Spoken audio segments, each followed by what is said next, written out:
G'day gamers, Ranger Tony here with another Pathfinder Kingmaker video. So I have a question for you. What is up with the Empyreal Sorcerer? So what is the Empyreal Sorcerer? Well, it's a sorcerer archetype that uses wisdom rather than charisma as your primary attribute. And it comes with the celestial bloodline. So the description says, your heavenly power derives from insight rather than force of personality. So first of all, it's talking about you've got heavenly power. Clerical, basically, divine abilities. And when you actually look at some of the abilities you're given, such as heavenly fire and celestial resistance, channel positive energy, these are clerical abilities, these are clerical spells that you're getting. And that goes for a lot of these abilities.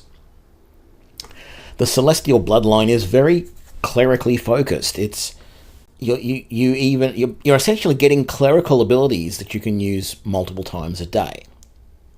So you're playing a sorcerer that's kind of a cleric too, and you even share the same primary attribute, wisdom.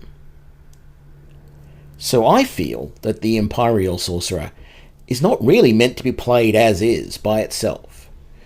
In all of my build videos I've done so far, I essentially build a single class, because that's generally how I prefer to play. Unless I have a prestige class that I'm interested in, I generally don't take X levels of one class and then Y levels of another and build up something weird. I generally stay with the one class. However, for me, the Empyreal Sorcerer feels like it's designed for something different. Now, I'm not going to go into it too much, but there is another class that feels the same way to me, and that's the Ecclesiathurge. I think that's how you pronounce it. It's a clerical archetype, and it's more of a pure divine spellcaster. So you don't have armor. You're focusing more on the spells that you've got and less on being a bit of a tank. But in a lot of ways, the two classes are very similar. But they just don't feel right until you take them together and go further beyond them to something special. And that is the prestige class, the Mystic Thurge. This combines arcane and divine magic, allowing you to cast spells from both types of magic. So you essentially have double the spells per day available, and you continue to gain higher level spells from both classes as you progress as a Mystic Thurge. While you can get to the Mystic Thurge several ways, the advantages of using the Empyreal Sorcerer and the Ecclesiathurge is that you only have to concentrate on a single primary attribute, wisdom, and your celestial bloodline gives you access to some more divine abilities.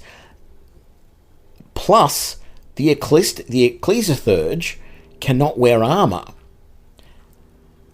And that's actually an advantage, because it means that when you're using your arcane sorcerer spells, there's not going to be any problem with armor causing penalties to spell failure. So would I use this build?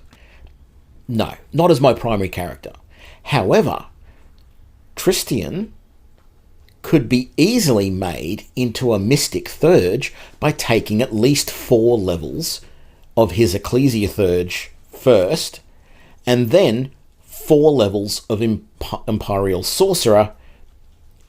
Then you can take him into Mystic Thurge. You would need to make sure that you gain at least 3 ranks in Knowledge Arcana as well for that to work, as you can see here from the prerequisites. So that's it. This was a quick video, but it's just, for me, the Empyreal Sorcerer seems to be a bit of a misfit. But if you add it to Ecclesiathurge, another misfit, you can go for the Mystic Thurge, a spellcasting powerhouse.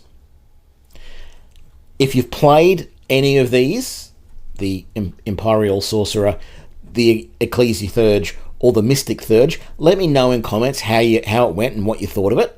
It's not my cup of tea, but it does look like it's a very, very powerful spellcasting class if you want to go that way. So, thanks for that. I'll see you in the next video. Thanks. Bye.